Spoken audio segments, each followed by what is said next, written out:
संसद उखाड़ देंगे। संसद भवन उखाड़ दिया जाएगा, संसद भवन उखाड़ दिया जाएगा और इस्तीफा नहीं मिला। भारताला नेपाळ सारखं बनवणार, बांगलादेश सारखं बनवणार, नेपाल आ जाएगा, नेपाल नेपाल नेपाल। अशा पद्धतीचे व्हिडिओ व्हायरल होत आहेत कॉकरोच जनता पार्टीच्या आंदोलनामध्ये।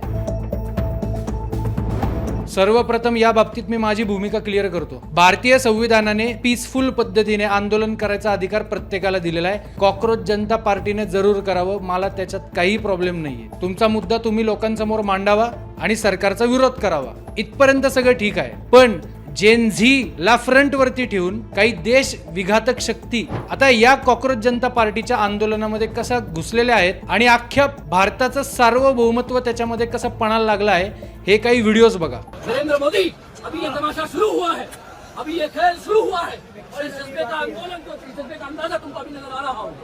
ये अभी पिक्चर बाकी है और इस पिक्चर का जब तुमको अंदाजा होगा तो तुम भी वो बांग्लादेशी की तरह या किसी और मुल्क की तरह असाइलम लेके कहीं और भाग जाओगे। क्योंकि जितनी चोरियां फरेब तुमने की है उस हिसाब से तुम्हें असाइलम लेना ही बेहतर है। यहाँ पर तुम्हारे लिए इस देश में कुछ नहीं बचा, इस मुल्क में कुछ नहीं बचा।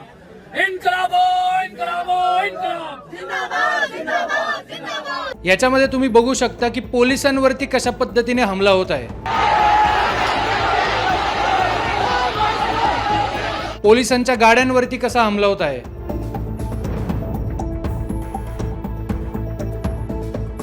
महिलांवरती कशा पद्धतीने हमला होत आहे।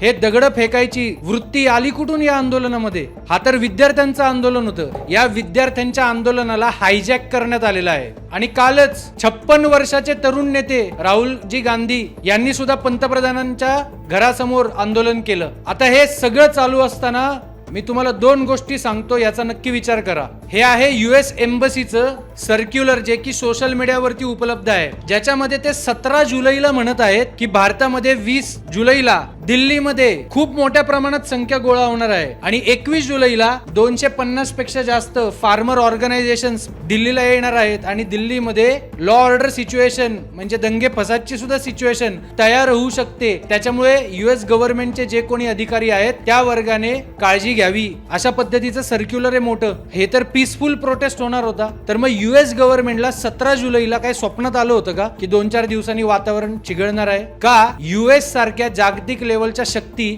या आंदोलनामध्ये ऑलरेडी सामील झालेल्या आहेत, याचा आपण विचार करा।